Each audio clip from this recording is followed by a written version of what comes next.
The Battle of the Atlantic. A colossal clash of titans, where the stakes were nothing less than the survival of nations. It was a conflict fought not on land, but amidst the treacherous waves of the Atlantic Ocean, where the elements themselves became adversaries. This was a battle for survival, a fight for control of the vital supply lines that stretched across a vast ocean, connecting continents and empires. This struggle would pit the naval might of Germany, led by the fearsome U-boats, against the combined forces of Great Britain and, eventually, the United States, in a desperate bid for dominance. Our focus, the critical years of 1939 and 1940, when the tides of war began to shift. The early days of World War II, a time of uncertainty and upheaval. Germany, under the iron fist of Adolf Hitler, had unleashed chaos upon Europe. Poland had fallen swiftly, a harbinger of the dark days to come. France teetered on the brink, its future hanging by a thread. Great Britain, geographically isolated yet spiritually defiant, stood as a bulwark against Nazi tyranny, refusing to bow to the onslaught. The Atlantic Ocean, traditionally a bridge connecting nations, transformed into a perilous battleground, where every wave could conceal a lurking threat. This vast expanse of water became the lifeline for Britain, a conduit for vital supplies, food, and war material from its allies in North America, essential for its survival. Germany, recognizing this dependence, sought to sever this lifeline with ruthless efficiency. Their weapon of choice, the U-boat, a stealthy predator of the deep, capable of striking without warning. The stage was set for a clash of epic proportions, a battle that would determine the fate of the free world. The fate of nations hung in the balance, as strategies were devised and alliances forged. The Battle of the Atlantic had begun, a relentless struggle that would shape the course of history. Germany's naval strategy in the Atlantic was straightforward, brutal, and, in the early stages, terrifyingly effective. The German High Command knew that control of the Atlantic was crucial for their war efforts. Their aim? To cripple Britain by choking off its supply lines. The lifeline of the British Isles depended heavily on these maritime routes. The weapon? A fleet of U-boats, submarines that prowled the depths, waiting to unleash havoc on unsuspecting merchant ships. These silent predators were a formidable threat. The opening shots of the Battle of the Atlantic came with shocking swiftness. The seas quickly became a deadly battleground. On September 3, 1939, just hours after Britain declared war on Germany, the German submarine U-30 torpedoed and sank the British passenger liner SS Athenia. This marked a grim beginning. Over 100 civilians, including Americans, perished in the icy waters.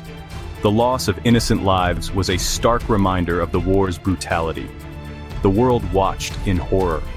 The news of the sinking spread rapidly, causing widespread shock and outrage. The sinking of the Athenia shattered any illusions of a civilized war at sea. It was a brutal wake-up call to the realities of modern naval warfare. It signaled the beginning of unrestricted submarine warfare, a grim echo of the horrors that unfolded during World War I. The rules of engagement were now blurred. The U-boats, under the command of the ambitious Karl Donitz, were unleashed. His strategies would shape the course of the naval war, their hunting grounds the shipping lanes that snaked across the Atlantic. These vital routes became the stage for a deadly game of cat and mouse. Faced with the growing U-boat threat, the Allies, primarily Great Britain and its Commonwealth allies, scrambled to counter this underwater menace. They knew that protecting the vital flow of supplies across the Atlantic was paramount to their survival. One of the most effective strategies employed by the Allies was the convoy system. This involved gathering merchant ships into large groups, escorted by warships tasked with their protection. The idea was simple: strength in numbers. The presence of naval escorts, including destroyers and corvettes, would deter U-boat attacks and provide a means of fighting back if attacked. However, protecting these convoys was a daunting task. The Atlantic is vast, and the U-boats were elusive adversaries, often operating with deadly stealth. To combat this, the Allies focused on cracking the German naval codes, particularly the Enigma machine, which the Germans used for secure communication.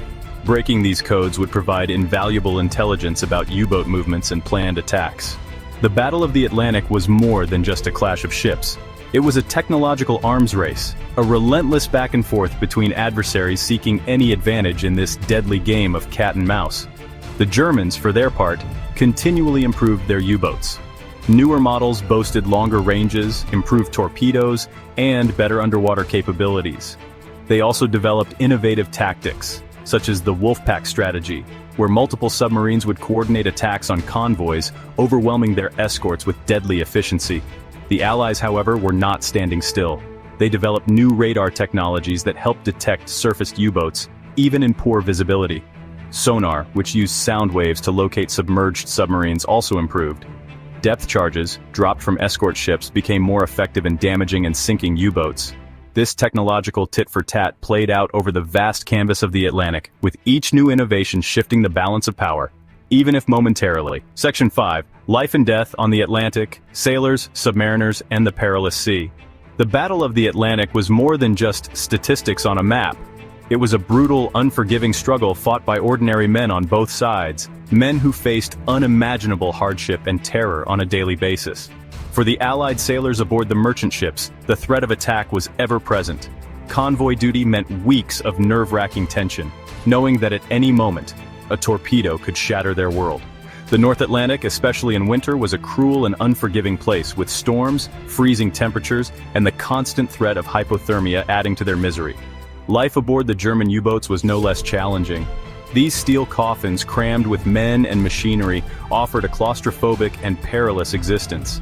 Submariners faced the psychological strain of hunting and being hunted, the ever-present danger of depth charges, and the debilitating effects of prolonged underwater deployments. While the Battle of the Atlantic raged far from shore, its impact was acutely felt by the civilian populations, particularly in Britain. The U-boat campaign was aimed at strangling the island nation, depriving it of the food, raw materials, and supplies needed to wage war and sustain its people. The threat of shortages loomed large. Rationing became a way of life. Food, clothing, fuel, everything was carefully controlled. The government launched campaigns urging people to dig for victory by growing their own food and to conserve resources wherever possible. The civilian population also faced the constant anxiety of loved ones serving at sea. The news was filled with reports of ships sunk, lives lost, and the ever-present danger posed by the U-boats. The Battle of the Atlantic was not just a fight for survival on the high seas, it was a battle for survival on the home front as well. The year 1940 marked a turning point in the Battle of the Atlantic, a year of both disaster and determination for the Allies. The German conquest of France in June 1940 had profound consequences for the naval war. With the fall of France, Germany gained access to strategically important ports along the French Atlantic coast. These bases allowed U-boats to operate further out into the Atlantic, closer to the convoy routes, and with greater effectiveness. The Bay of Biscay became a notorious danger zone, as newly constructed U-boat pens provided a haven for German submarines. The situation looked bleak for the Allies. The loss of French naval support stretched their resources thin. The U-boats were claiming a heavy toll on shipping. However, even in the face of these setbacks, the British refused to yield. Their determination to control the Atlantic remained unwavering. The first 2 years of the Battle of the Atlantic, from 1939 to 1940, were a brutal baptism of fire. The seas were a battleground where the fate of nations was decided. The U-boats, initially highly effective, inflicted heavy losses on Allied shipping, pushing Britain to the brink. Their stealth and surprise attacks created a sense of dread among the Allied forces. The vastness of the Atlantic, the unforgiving weather, and the stealth of the U-boats made for a terrifyingly effective enemy. The ocean itself seemed to conspire against the Allied efforts. However, these early years were also a period of adaptation and innovation for the Allies. They began to develop new strategies and technologies to counter the U-boat threat. The convoy system, while not a perfect solution, proved its worth in protecting ships. By grouping together, they could better defend against the lurking U-boats. The development of new technologies such as radar and sonar, the breaking of German codes, including the infamous Enigma, and the sheer determination of the sailors and airmen involved all contributed to turning the tide. Their bravery and resilience were crucial in these dark times. The lessons learned, the sacrifices made, and the strategies developed during these early years laid the foundation for the long and grueling struggle that was to come. These experiences would shape the future of naval warfare. The Battle of the Atlantic would continue for several more years, marked by periods of both Allied success and devastating losses. It was a relentless conflict that tested the limits of human endurance and ingenuity. The Battle of the Atlantic, a conflict as boundless as the ocean itself, left an enduring legacy. It was a testament to the strategic importance of sea power, the bravery of those who fought, and the often unsung sacrifices made on the home front. The early years, fraught with peril and uncertainty, served as a crucible, forging the tools, tactics, and the unwavering resolve that would ultimately lead to Allied victory. The story of the Battle of the Atlantic is a story of human resilience, technological innovation, and the strategic importance of commanding the seas. It is a reminder that wars are not always fought on battlefields, but sometimes on the boundless waves, where courage and sacrifice are tested against the fury of nature and the brutality of war. Thank you for watching. Don't forget to subscribe, like, share, and comment down.